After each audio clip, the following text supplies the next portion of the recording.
qed tidher aktar ċara minn qatt qabel illi dan hu l-mument li nagħtu nifs ġdid lil Malta u lil Għawdex. Però n-nifs ġdid,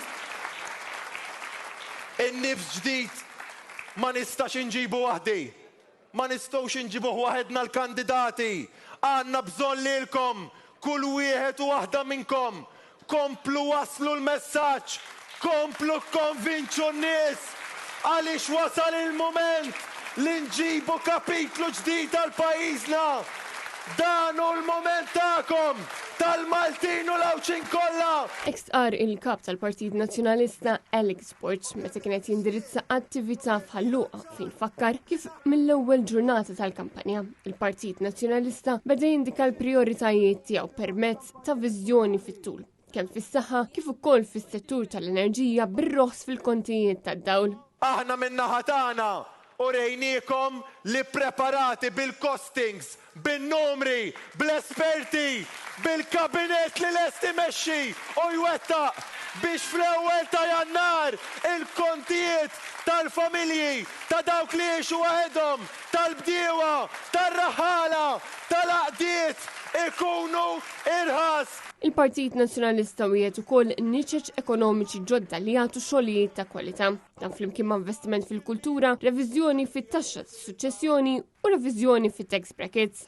Aħna minkejja li m'għandniex riżorsi, minkejja li m'għandniex budget ta' gvern, aħna xorta preparati u qed noħorġu proposti. Proposti illi ħadd ieħor qed jipprova jikkopjana.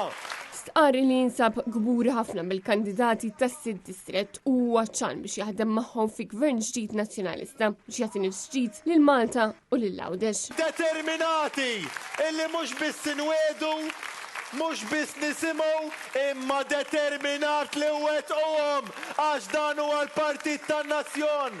Ma rridu nħallu l-ħadd wara. Din l-attività kienet indirizzata wkoll mill-kandidati tas-Sid Distrett. Fredrika Kulina qal li l-Partit Nazzjonalista huwa partit li jisma' u jifhem u llum dan il-partit qed jinvesti f'niċaġġ ġodda li se joffru futur sabiħ liż-żgħażagħ. Julian Borch kellem dwar il-wedid ta' bżonjużi li qed jagħmel il-Partit Nazzjonalista li jfissru roħs medju ta' 30% fil-kont tad-dawl. Ġerome Caruana semma kif il-Partit Nazzjonalista se jkun il-vuċi taċ-ċittadini u se jibqa' dejjem viċin tan-nies. Annabel Cilia spjegat li l-Partit Nazzjonalista kapaċi jilħaq lil kulħadd, inkluż l-artisti, permezz tal-proposti li nida. Oliver Cini tkellem dwar il-proposta tal-Maritime Fuel Hub li se starra f'450 miljun euro u stqar li għandu viżjoni fejn ħadd ma jitħalla lura. George Muscat saħaq fuq l-importanza li jkun hemm investiment fin-nies b'aktar opportunitajiet ġodda. Semma wkoll il-ħtieġa li ħadd ma jitħalla lura. George Fitan Zammil sostna li l-Partit Nazzjonalista timexxi l-aġenda u li se jkun qed jimplementa l-programm elettorali flimkien ma' Alex Borch bħala Prim Ministru.